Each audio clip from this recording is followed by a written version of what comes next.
Enough.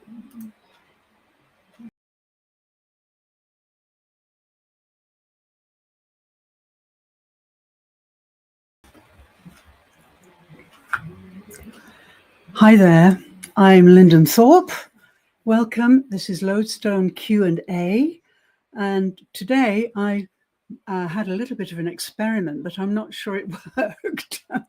Abby Sheila said she couldn't hear this fabulous music I wanted her to hear. So it's a bit of a technical feat, but maybe you saw the images, and in a moment, maybe I can try to play this music again.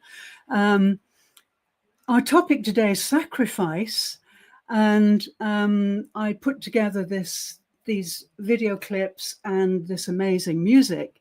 And actually, I started out my life as a professional musician, and this music I played a lot. So I'm quite keen for you to hear it. I'm just going to see if I can make it play again. Just give me one moment.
Hi again. No, I'm sorry, it didn't work. My experiment didn't work. So I'll have to try that again another time. Sorry about that. But I wanted to start with music because last week we talked about music and emotion. And I wanted to show that really music is my entire métier. And I wanted to share this extraordinary piece of organ music with you. But anyway, we'll try again and do that. And now let's get started. We started with some images of light and dark, of autumn, of peacocks, and all of the things that came up with the music. But unfortunately, couldn't get it to play. So never mind, let's get started. So today, let me introduce my wonderful guests, and I'll bring them onto the stage. You know them well. Here's Abby Sheila. Abby Shilia, we should call her, really, I think, really.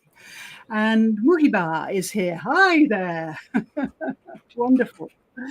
Wonderful. So so sorry. My music experiment didn't work, and I spent hours trying to set it up, but it didn't work. So never mind. Never mind. Okay. So today, then, we're talking about sacrifice.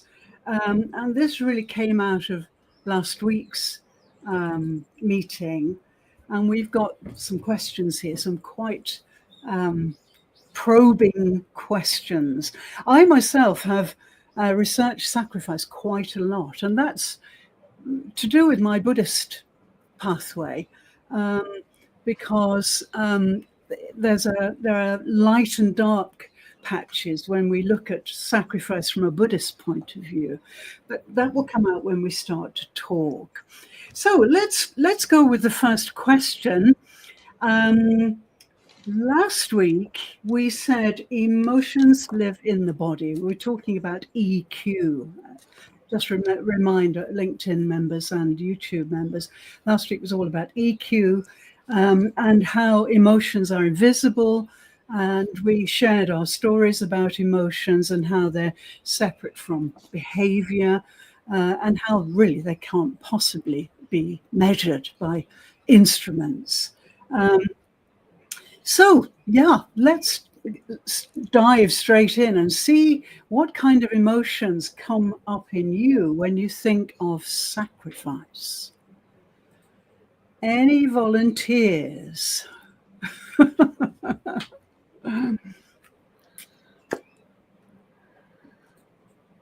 Muiba, will you go first? Yeah, with pleasure. Hello, everyone. Hello. Thanks again, Lyndon, for creating this wonderful space. My pleasure. Now, I just thought sacrifice, and I didn't want to go anywhere. I just wanted to go inside me, in myself, searching for what it means to me. Good. And I just say what came up right there. Mm-hmm. And sacrifice is first celebrated as a great value. When people speak of sacrifice, they speak of sacrifice with pride. You know, I have sacrificed this, I have sacrificed that. Yes. Now, for me, when you speak of sacrifice and giving it this value, it needs to be the other's sacrifice, not our own. If I tell my kids, you know, I have sacrificed my life to serve you, that would be a bit discomforting to my own kids. Whereas if my kids said, Mom, you've sacrificed so much for me, that would connect us. Whereas the other, so sacrifice is not to be said by the person who gives sacrifice, but by the other as a form of appreciation. That's my first point. Second, sacrifice should always come to the one who gives sacrifice with well-being, with satisfaction, with the pleasure of giving. Because if it doesn't have that pleasure, it becomes people-pleasing. What would distinguish sacrifice from people-pleasing if not this calm, this comfort to be able to give? To be able to give even when your conditions do not allow it, or when your circumstances do not allow it, you still give out of the pleasure of giving, out of the pleasure of giving what sometimes you don't have in abundance. So that is sacrifice without expectations. We sacrifice, we give others what we do not have in abundance, or sometimes what we do not have, practically do not really have, and it should not be in a space of expectations, because that takes away the very core of sacrifice. Now, this is at a personal level. We will see that at a wider global level, it means something more grandiose. Great. Okay, that's a great start. Ebby. Hello, everyone, and thank you, Lyndon, for another wonderful topic.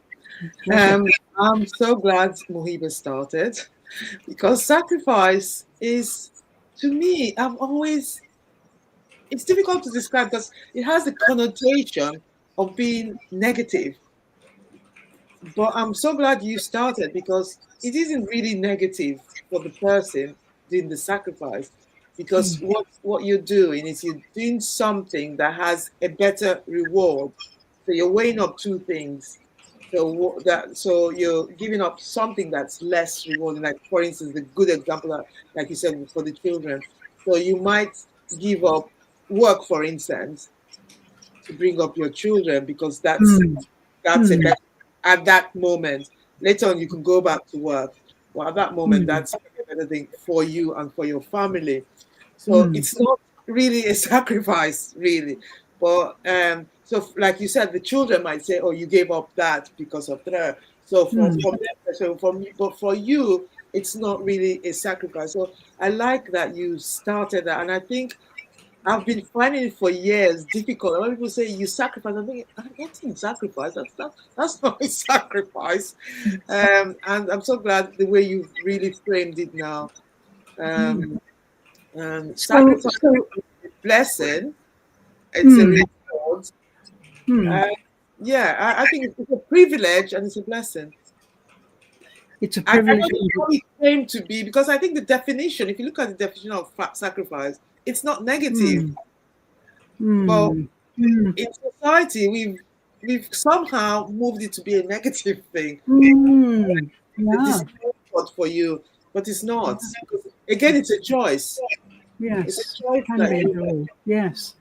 Well, if we go back to the origin of sacrifice, we can think about, the sacrificial lamb, sacrificing animal blood or whatever in a religious context. And in a very primitive context, many tribal people do this because they believe it brings them good fortune. It connects them to the elements. It connects them to the exterior universe. And they believe the spilling of blood is a very kind of good omen in many cultures and religions as well.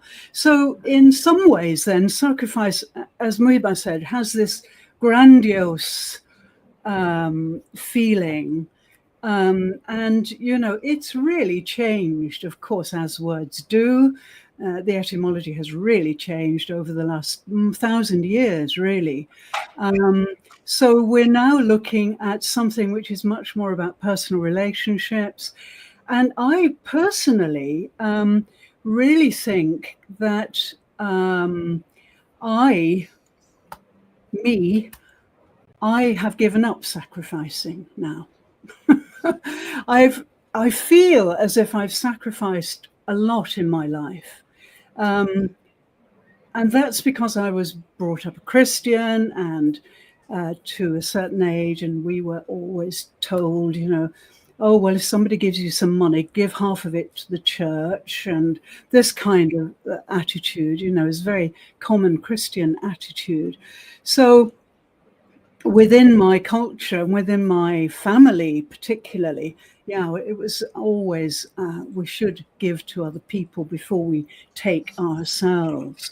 So I've grappled with this most of my life, and my Buddhist pathway took me a very long way away from that, because I now feel very much that there is no need for sacrifice, because if we are truly in our unlimited mind, if we are truly authentic, if we're truly working from the heart and living from the heart, then everything works without that kind of intervention.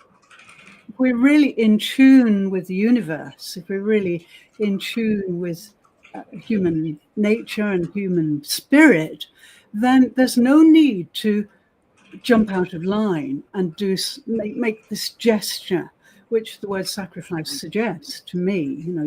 You make this gesture, whether it's in silence or whether it's with a loud cry of victory. I'm doing this for you. Whatever it is, it's. I now really feel that if I am balanced in my body, my spirit, my mind, then I don't need to sacrifice anything. And what, in fact, I do need to do is really focus on me, really focus on my goodness, on my happiness. It's my moral duty to be truly happy. And I think if I'm sacrificing, there is something built into that whole word, that whole atmosphere, that makes it feel, as you said, negative perhaps, or that you are losing something. Ebishili, you're keen. Go ahead. I think you need to put that with a note, because you said you need to focus on you, which is vital, which is critical. But I think because we've been brought up to look at, I think because you're Buddhist, you're forgetting that when you say you're focusing on me, a lot of people think selfish, external. So when you focus on you, the magic behind focusing on you is that the love within you is so great that you're able to pour it out on other people in a way that you're not able to pour it out if you don't do that. So the first thing, because even in Christianity, it says, love thy neighbor as thyself. It doesn't say love other people first. It says love yourself first. Because if you love yourself first, then you have the capability to love without the burnout. Because the thing with loving, giving and sacrificing and giving to other people is that you end up with Dr. Mohiba's favorite topic, which is burnout. Well, it's my favorite topic too, really. Yes. Loving yourself. So I wanted to put that in, because a lot of people misunderstand when you say you've got to love yourself first. A lot of people just think, oh, that's a bit selfish. No, but it isn't. It's the necessity to being able to love others. So, yes, Muhiba, sorry. Yes, if I may comment. Yes. There's no contradiction between what we are all saying, because my claim is I do sacrifice a lot because there is a higher cause, not because I want to please others. Otherwise, it's people pleasing. And so I think of these medics, for example, who go and work in war zones. Can you imagine? You could be so comfortable at your own place, at your own clinic, be paid so much more. You choose to go to a war zone, risk your life by trying to save other people's lives. Well, these medics are not doing it, I like to think, as a form of people pleasing. It won't work. They wouldn't stay there a single day. They do it because they think there is a higher cause, that there is a call on them to save people. It's what they are there for, not to save themselves. So it becomes at the core of who they are, who they believe they are. And this is focusing on themselves, remembering their own cause that pushes them to go to a war zone and risk their lives. That's how I see it. So there is no contradiction, as you were saying, between focusing on yourself, focusing on your own cause, and helping others. Otherwise, it would be fake. You can tell within minutes they would be shivering and going back home. That's the idea of sacrifice. Yes. Something so big, so huge, that you would go there. Yes. Yes, I think that we need to make a distinction here between the action of sacrificing, doing it, and the idea that we have a purpose in life, And I think that these things often get mixed up, and especially with medics. Many medics I've known have sacrificed so much, but then in the end, they're full of resentment often. And they're burnt out, and they are really saying, well, what have I done in my life? Why have I done this? Because they are reduced to kind of a shadow as a person very often. And I've worked with a few medics, terribly burnt out, who have done years and years of serving other people.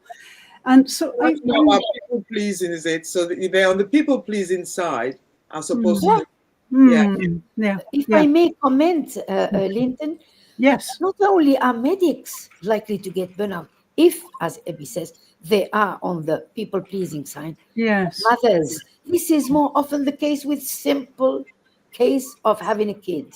I know mothers who, after having Yeah. one kid, leave their job and say, no, I'm done.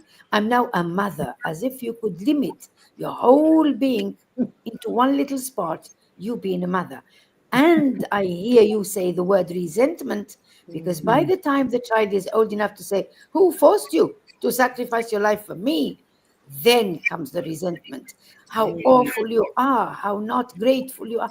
No one is supposed to be grateful to you if you are doing it out of a space of satisfaction, a space of pride, a space of well-being. You already have the well-being. Why should you expect well-being from others? So that's the point. No resentment when you do it for the pleasure, for the pride, for the conviction you are Yes. doing it. No Yes. people pleasing. So, Yes. so in a nutshell, so sacrifice is not about losing yourself. It's about aligning with the version of you that's waiting to come out, to emerge.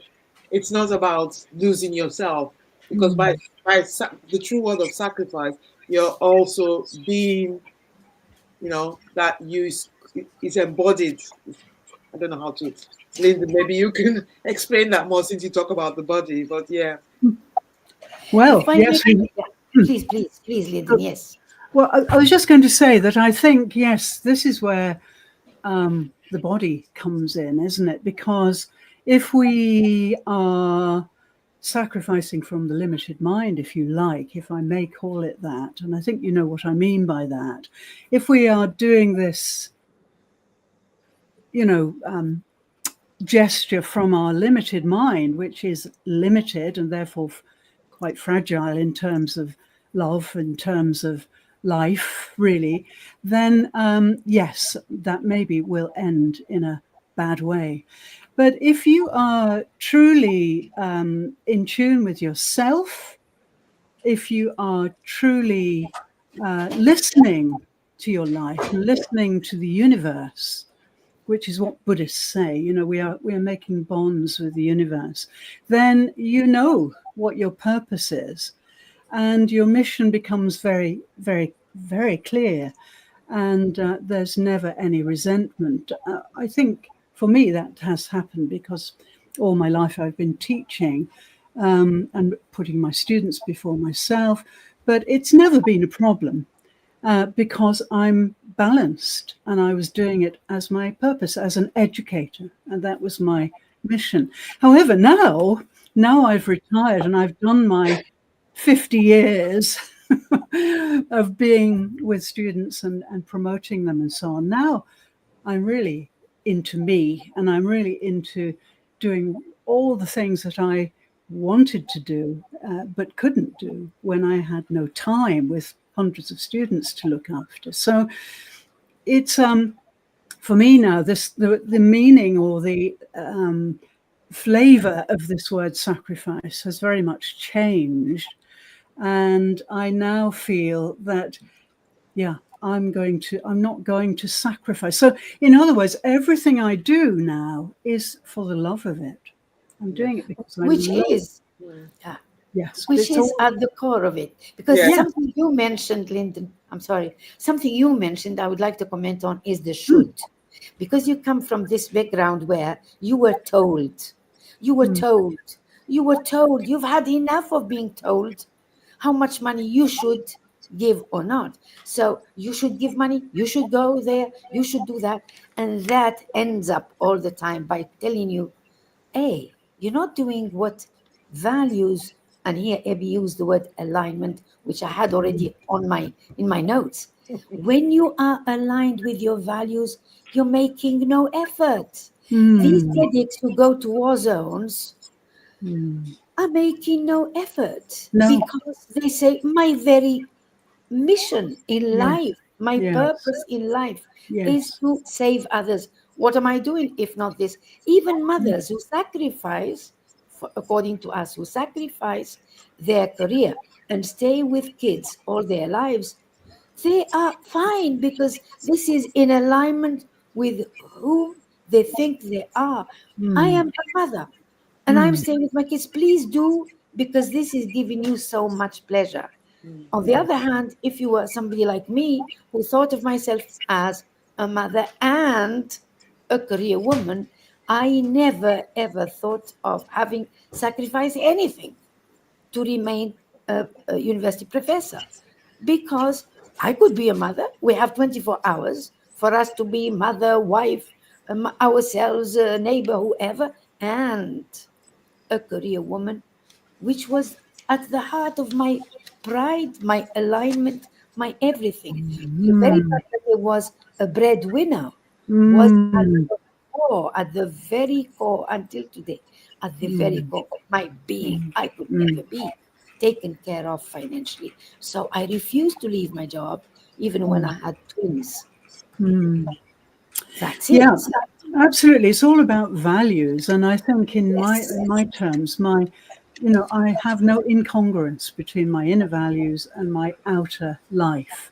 And neither do medics who go abroad and work in war zones. And I think, the crux of the whole business of life is alignment with with your inner being, with your values. And of course, I think that's another fascinating subject, because we're all so different. We all have unique DNA.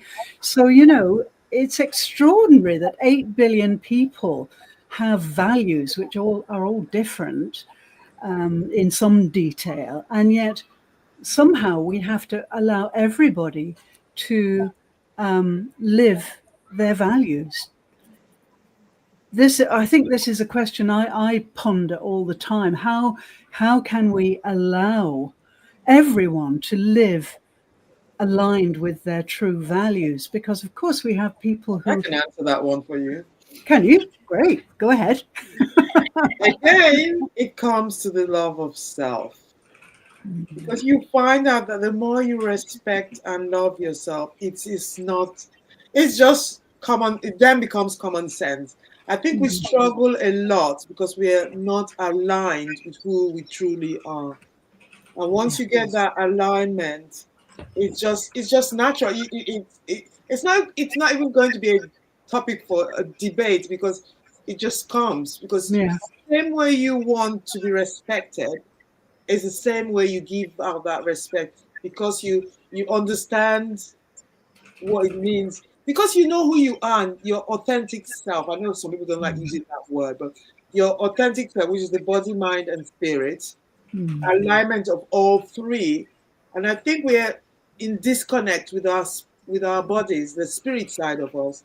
There's a lot of disconnection, which you're trying to get out there so that people become more aligned, because it becomes really easy. And I think that's the way we've been created. It becomes easy, and we've made it all so complicated. I've often said, and this happens in marriage, I've often said that if there's one huge thing I thank my husband for, is that despite the difference of age of 6 or 7 years, he never tried to transform me, change me, mold me. He allowed me to be myself. Because he was sure in himself. And because he would have lost me the next minute anyway. He is intelligent enough to know this. He was confident in himself. He decided I was beyond any of these attempts. I still thank him because he didn't even try.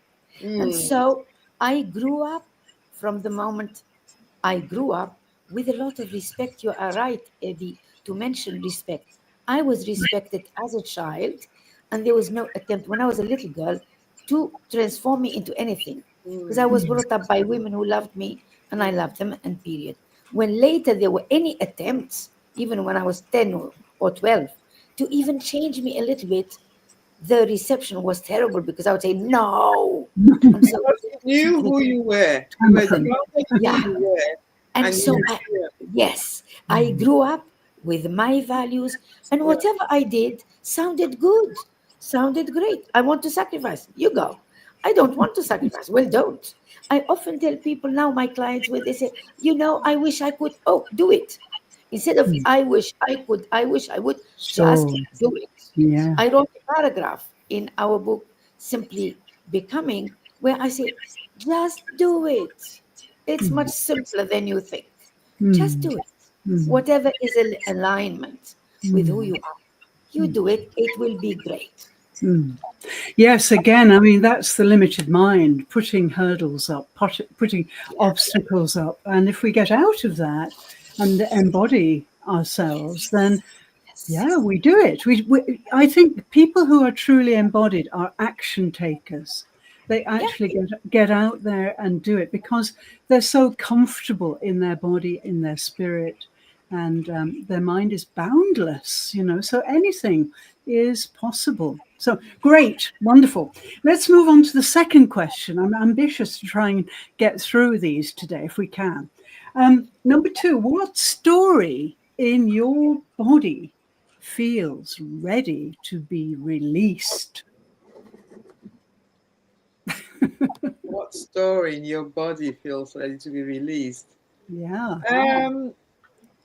For me, I think the story for me is I just need to get out there and I just need to speak my voice. Unlike Muhiba, I was disaligned and I've had to learn to be aligned. I don't know where it came from because I can't trace it. It might be generational because my parents were okay. I mean, they did separate, so maybe that might have something to do with it. But yeah, I was misaligned. And so I didn't know who I was. So it was like the people pleasing, and Yeah. the lack of confidence. And so ended up in a really bad relationship. And until I started to ask myself the question, why? Not why me, but why did I end up in this relationship? So not being the victim, but taking responsibility, not for the action of the other person, but for my action, for accepting that action. And like you said, with the sacrifice, for sacrifice, I stayed on because of my children, which is a sacrifice, because it's how I will be viewed if I left. Because in the culture, it wasn't, especially being a Christian, a divorce is not, it's not a done thing. At least in the old days, it wasn't a done thing. So yeah, so the people pleasing came into that. And it was not until I went into the alignment of self, of body, and taking responsibility, because then you have to take responsibility for your part in it. So the Yeah. question is now, what's the story my body is telling me? My body is telling me is go out there and just speak your truth. Good. Just be yourself, be you. Yes. In my Absolutely. case, to answer your question, Lyndon, I once, 20 years ago, I was no longer comfortable at home. I could not take any decision to get out of that sort of trap. I felt trapped. And since it's, as I often say, I can't do whatever does not align with my values. I could not leave that sort of trapped situation. What I did was a longer jump. So instead of doing anything about what was going on at home, I left the country all over, altogether. And so it liberated me beyond belief. Beyond that small liberation, I should have, could have, would have. No, why not? Why not? And I jumped altogether out of the country. And I remember my husband saying I was talking about leaving the country. And my husband said she couldn't possibly leave because she wouldn't leave her laptop, by the way. She's all the time at the table doing research, one research or another. And he only believed me when he took me to the airport and he said, "Oh my God, you are leaving, aren't you?" I said, "Yeah, I'm leaving. By everyone, by the country, by everything, my job, my career, my home, my everyone." And I left because I could not, when you are brought up into this sort of alignment, what I often call total alignment of my emotions, my heart, my mind, my body, my soul, everything in one. I couldn't resist, but just leave. That's the first example. Now, today, what story needs to come out It's really something that I need to work on, which is just accepting that coaching has an aspect which is business. I was brought up without a business approach at all. We exchange Yeah. services. My mom would do things for people and people would do things for her. I would do things for people and people in return would be so grateful. I am not anywhere, mind, body, soul, whatever, I'm not business-like. I have come to realize that if you want to be a coach, you better introduce some sort of business approach. Yes. This is what I have been working on in the last couple of years, trying to tame myself, ask myself, cool down, you need to go there. That's your story for the years to come. No harm in being businesslike. You can No. still be generous. You can No. still give gifts. You can still Yes. afford and have more clients. There's no Yeah. harm in it. This is what I have been working on, and I am working on So to get this is rid of a extraordinary. story that no longer aligns with my career now. So, well, absolutely. As an academic myself, yes, when I decided to really hit the business world, I had lots of days where I thought, should I really be doing this? Is this really what I want to do? But then it became very clear that the business world can be part of your world. It's not separate. And so I had that kind of fortunate foundation already to just integrate it. And now it's just part of what I do. And I think the other key thing about this is that we are providing extraordinary services for people. We have extraordinary wisdom and experience that we've gleaned from our academic work, and we need to show that to the world. And somebody actually said that to me. He said, you are perfect. You have to get out there. You've got so much to give, and the world needs to hear it because they're not listening to the right things, he said. And so I'm kind of really, really pushing to get messages out that should have been out there years ago, I think. So it's a kind of hybrid. I'm a kind of hybrid. I think we have to be, really, because of course I'm still passionate about academic things and research and so on. But I now know that I need money, and I need lots of money. So thus my announcement that I wanted to be a millionaire, and I do, and I will. I will be. Because then, if I get all the money I can possibly get, think of what we could do with it. We can put into place so many life-changing projects because, the political arena runs things in a terrible way, I think. But we are the right kind of people to hold these huge amounts of wealth because we are ethical, we are moral, we are, strongly based in a world of truth. And so, I'm determined. So, Muhiba, if I may comment on what you are saying exactly, I entirely agree with every word you say. And I would simply add that I often say, when I go away, my fortune will go with me. My everything I know, my expertise, my knowledge, my wisdom will all disappear. Unlike rich people, they leave behind houses and yachts and everything that can be inherited or given away. Not me. So I better give the maximum away before I go away, before I go for good. Otherwise, what a loss. I would have accumulated all this in me, every part of me, and it will be totally lost. So it becomes a mission. It becomes a purpose to give it before I go. That's the difference between wealthy people and wealthy people. All Yes, the will quite. have to stay behind. Quite. We are building legacies. That's what I feel very strongly. I'm creating a legacy, not of necessarily money, but of attitudes, of approaches, of ways of living that make people truly happy, of avoiding Impact. burnout, and so on. It's a legacy. And Yeah. if you look around on something like LinkedIn, you can see not many people are, what can I say, bold enough to know that this is the right legacy to leave.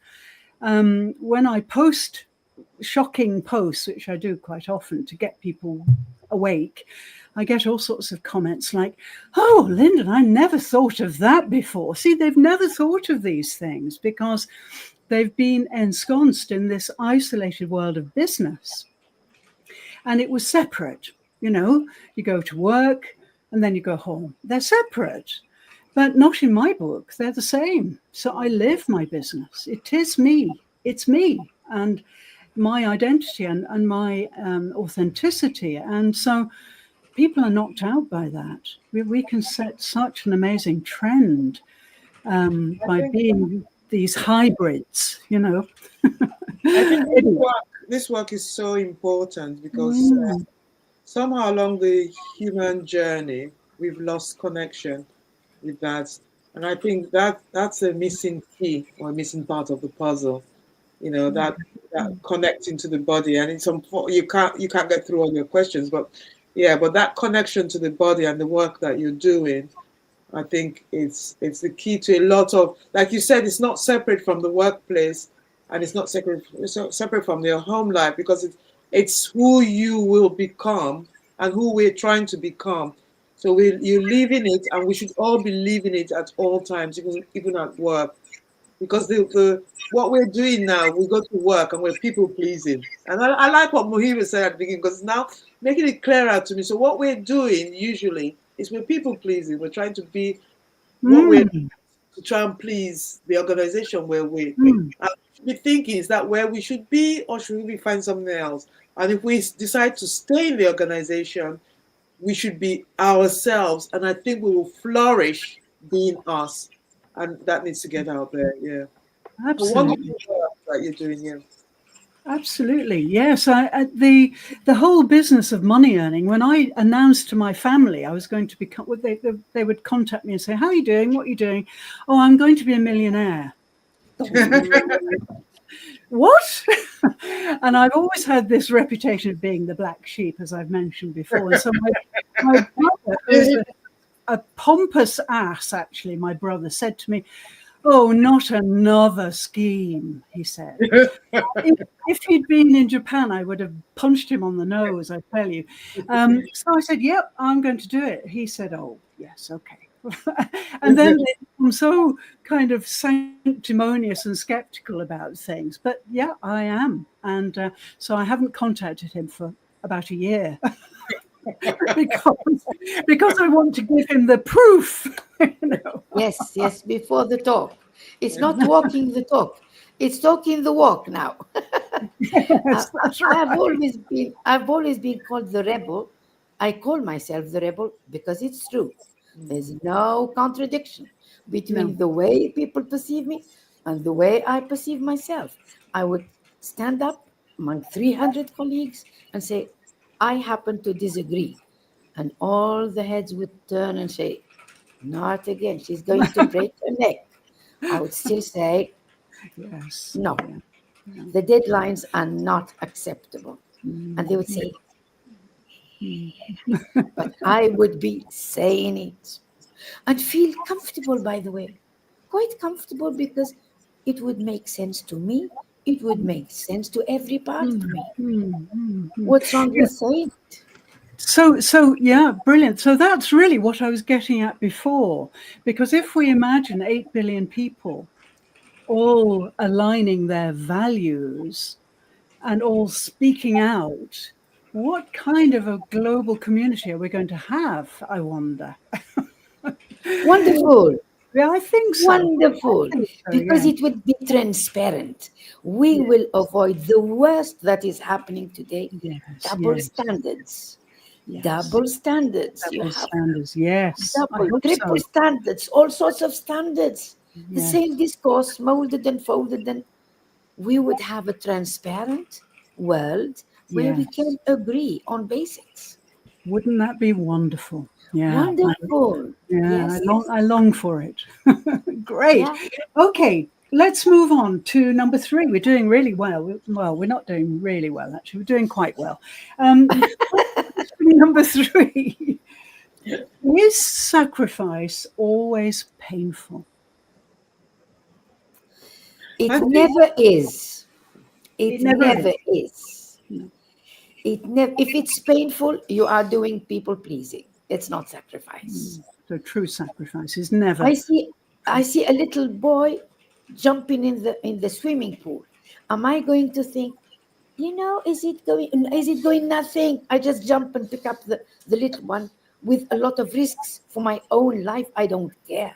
I cannot see a little one drowning and just think, I better not risk nothing. I would jump Yes. and then let things happen. Yeah. So there is no pain in it. There is pride, there is satisfaction, there is well-being, whatever happens after that. So no pain inside. That's how I know it's sacrifice and not people pleasing. It's Good. always That's sadness. exactly how I see it. Yes, yes, yes. yes, I think making the distinction at the beginning that the distinction between people pleasing and sacrifice, and I think a lot of people, we have now put sacrifice as, we see people pleasing as sacrifice, but it's not. Sacrifice is a choice, and it's something that you choose to do because it's not only that it brings you in alignment, but it's for a better cause. So yeah, it's not, I wouldn't see sacrifice as painful. I never have, but I'm so glad we had this today, because I've been finding it difficult to explain it to people, and now I can explain it. It's people pleasing. Brilliant. Yes, the anatomy of sacrifice. Because yes, many people do suffer because they've tried to please people, get approval, and it's that really bothers me too. So in my work, I try to make people self-dependent, totally self-dependent, and not outsource. I'm sort of an anti-outsource person, so we can be more responsible for our health, for our education, and for our well-being, for our happiness. So if you're constantly doing things which don't make you truly happy, don't And you're do them. people pleasing. And if it's people, so if I think the first thing is to identify it. Are you sacrificing, or are you people pleasing?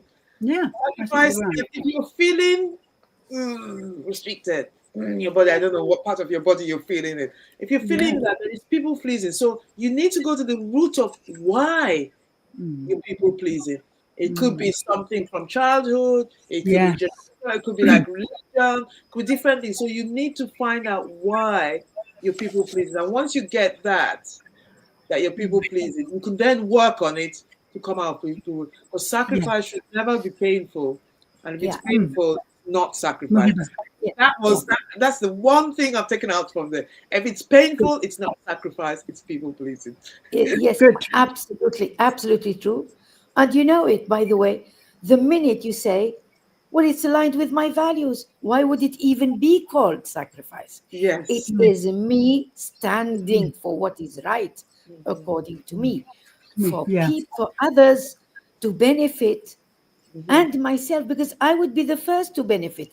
I would have stood for my own values and been aligned with my own values. So I would have given myself pleasure by serving others. Otherwise, don't do it. And by the way, you have reminded me of the distinction. I have always suffered at the beginning of coaching how to explain to people that people pleasing is not kindness. And I had to write a full-blown article about people pleasing and how it's kind neither to you, no to others. It's fake. It requires a lot of lying, if anything, whereas kindness is transparent. It's so good to you, so good to others. Yes. Totally different. Yes, and it feels so good when you're being truly transparent and truly kind. And I really can't tolerate anything else at all now. And if there are more of us who have those standards flying higher, as Muhiba uses her wonderful phrase, then everybody's going to start to look wide-eyed at us and think, yeah, why don't I be truly happy and truly aligned? Yeah, okay, show me, So I think we have to be models, exemplars of this. And that's what I try to do in everything, in all my work, really, to leave this as a legacy for people. Yeah, she was truly happy because she was truly aligned with her self. Great, we're not doing badly. I'll just choose another. Okay, let's finish with this one.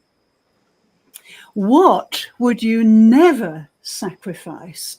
Using this term advisedly, what would you never sacrifice, no matter the opportunity? My values.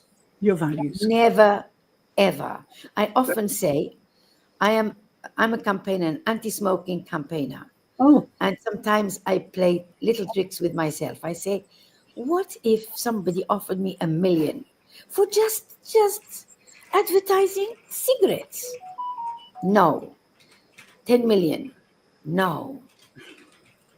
The fortune I could never even dream of. I said no. So it's still no. Because what is left of me if I disregard the greatest value, health, taking care of yourself, self-love, self-care? How could I discard all of this for whatever? For whatever. My values are just unquestionable. These are the core values, and they can't be questioned, and they can't be discarded. Superb. Great. Julia. I agree with that 100%, values, because without values, loss of self-respect, and nothing is worth loss of self-respect. So I'd rather, you draw that line that you're never going to cross values. I think that's just key. Integrity. Because it's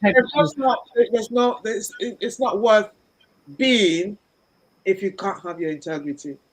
I totally agree. That's a good word. We've not mentioned it so far, but I think that goes very well with value setting. But many people have no idea what their values are because they're in the limited mind. And so you can only really feel your values. They're invisible, of course, and you can only really know them and feel them when you are outside that limitation of this tool that we have. I think it's really important that people realize that once they get out and they just, with the meditation stuff I do, with Lodestone, I take them down into their inner core. I get them breathing. I get them really moving out of the visual, overwhelm into this quiet place where they can see their preciousness and feel it. And they can experience their spine lengthening, their breath deepening, their whole body becoming aware because they are focused on themselves. So that's another way in which I mean to focus on myself, to be selfish, as it may be construed. Wonderful. Well, we've done a whole hour of discussion and I didn't get to play my lovely music to you. I'll work on it and play it to you next week because this music will reset your spine. I use it as a reset. as a music therapist for people with spinal injuries. So it is, wow, fantastic. And goose pimples, total goose, and tears. So Muhiba, get your tears ready for next week. Okay, so that's wonderful. Thank you so much for lovely talk, as always. I hope that we've really, really disambiguated many things about sacrifice. But as usual, I think we can go on a lot longer than this. But all good things come to an end, and we'll carry on next week. And any requests about the topic for next week? Muhiba, you might have anything come to mind that you're exploring? Gratitude is what I call the mistress of values. Attitude. Gratitude. Oh, I'm sorry. Gratitude. Sorry, you froze. Gratitude. Oh, that's my very favorite subject. Yeah. I call it the mistress of values. Love that. Mistress of I like that too. Yeah, that's wonderful. It's there. Yeah. It's at the top. Right. It's an Gratitude umbrella. it is. Right. Brilliant. Ebby, is that okay with you? That's amazing. I love it. The mistress of values. Yes, I love that too. Yeah. Okay, great. So see you next week. We should have had another visitor today, but she hasn't come again for some reason. So she's called time zones. Check her time zones. Yeah, it could be what happened to me. The first, maybe she'll be waiting in 12 hours' time. Absolutely, I did. So why would she not? We better tell her it's not AM. It's, for example, for me, it's my PM, not my AM. Yeah. And I had to have a late night for you. I was waiting 12 AM. I know. And I'm falling asleep. I'm appalled. I made you suffer so much. No. But what a reward to see you so many times and so often. Great time. Great times together. Yes, wonderful. Okay, have a great week, and I'll see you next week for gratitude studies and talks. And have a super weekend. Bye. You too. Bye. Thank you. Bye. Thank you so much to Ebishilia and Jamusi, Dr. Jamusi, for being here, always here, making such wonderful comments. And I think our topic, sacrifice, was really delved into in quite a nice way. So thank you so much for joining us. If you really like what you're hearing, please apply to come and be with us in the studio. I can send you a link to be a guest, and you can come and join in with our wonderful conversations. We can take up to 10 people. So please, if you would like to do that, send me a DM and I'll send you a link. Thank you so much. See you next week for Lodestone Q&A. This is Lyndon Thorpe saying bye-bye. Have a great week and a great weekend. Bye.